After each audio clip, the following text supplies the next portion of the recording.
Hello everyone, welcome back to another video. My name is Matthew and today we're doing another figure review. Today we're doing a figure review of the Playmates Monsterverse Godzilla with Heat Ray. What? What do you mean we already did this review?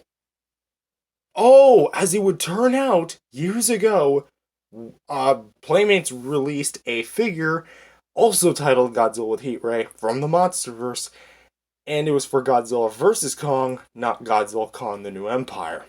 Um, but I think like of all the GXK figures, this one was the one I was looking forward to the least because I mean it's just to like give some spoilers to the review. I mean you're already watching it, so it's not really spoiler, but we haven't covered the sections yet. It's essentially the same figure we got back in 2020. Yes, not 2021, but 2020. Back when Godzilla vs. Kong was about to make its way. But just with a bit of changes here and there. But what we're going to be covering is this figure on its own merit, not comparing it to the original, and not the radio tower one in specific. So, with that being said, let's go ahead and take a look at the figure. For sculpt and paint, taking a look at the head, I will say in comparison to the past releases, not just the older Heat Ray Godzilla, but the past releases, the head looks a lot better this go around. It's very hard to tell at first glance, but they actually gave it a tad bit more detail as far as where the detail actually is and applied the paint really well. For example, here on the eye, it's still a bit mismatched, but it's in a lot better of a position where it's looking forward rather than kind of back here or on the eyelid as one of the older releases had. Yikes. But overall, the detailing got a lot better, and even though this is just kind of a big rubbery piece, it still looks really well done. And even taking a look at the other side, which again looks really well done. I mean, you can kind of see the teeth, the gums in there, and even the eye cal application, it's not bad at all. Like I will say, maybe some dry brushing would have brought out the details more because it is very glossy, but it still looks really good.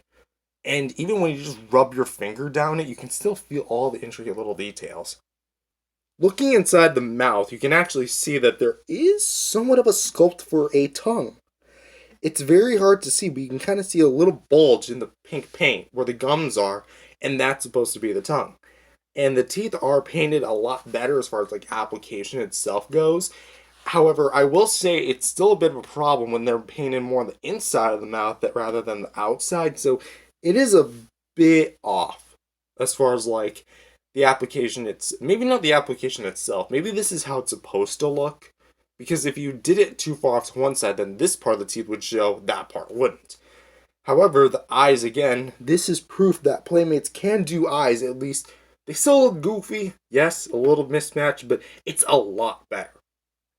Taking a look at the torso and the arms here, you'll definitely see that the arms are definitely a lot detailed thanks to the fact that they are rubber extensions, and they honestly look really well done. And I will say, even the sides of the body got a bit of an upgrade as far as detail is concerned, although they are made of the hard plastic instead of just the rubbery vinyl-like material. But again, you can still see the amazing amount of detail that goes from here to here, and it honestly just looks great. And say even for the front piece, which yes, we are getting to a certain part of the figure, but we'll cover that in accessories.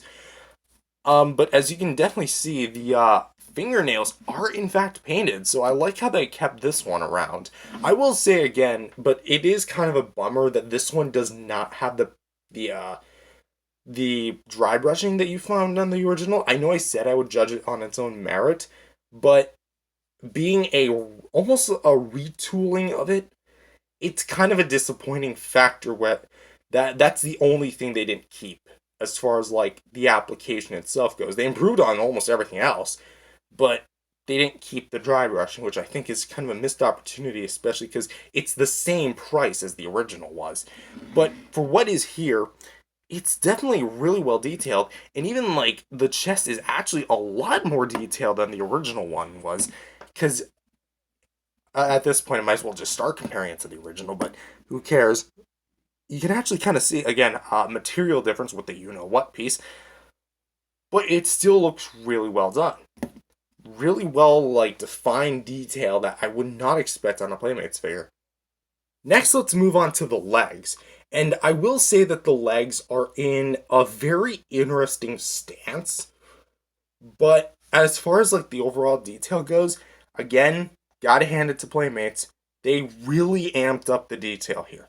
Because I can rub my finger on here and really feel all the bumps and crevices, and it all feels really good. Honestly, like it looks really great. And even the crotch region looks great. I'm never saying that again. And what's even a bonus is they kept the claw paint on the toes too. However, I will say I'm a bit disappointed with how the big toes look, because on the original they were a bit sharper. Here they're bigger, which kind of makes it look like either a defect or a bootleg. Not a very good look there, Playmates. However, what's the main difference here is that on the bottom they're hollowed out. The original was not like that, which I find interesting. And also, the sides of the tail, they still suffer from that unfortunate problem where they are unfortunately sprayed or smoothened over.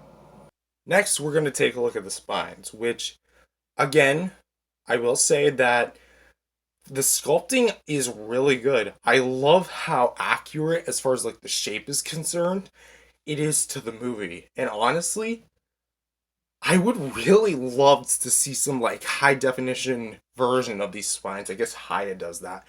But it actually is not translucent this time, which I find really interesting, as they actually took the spines from the radio tower Godzilla and put them on this one, which, not that that's a bad thing, but I really like that, this new kind of change, because at least it'll blend kind of better with the spines on the tail.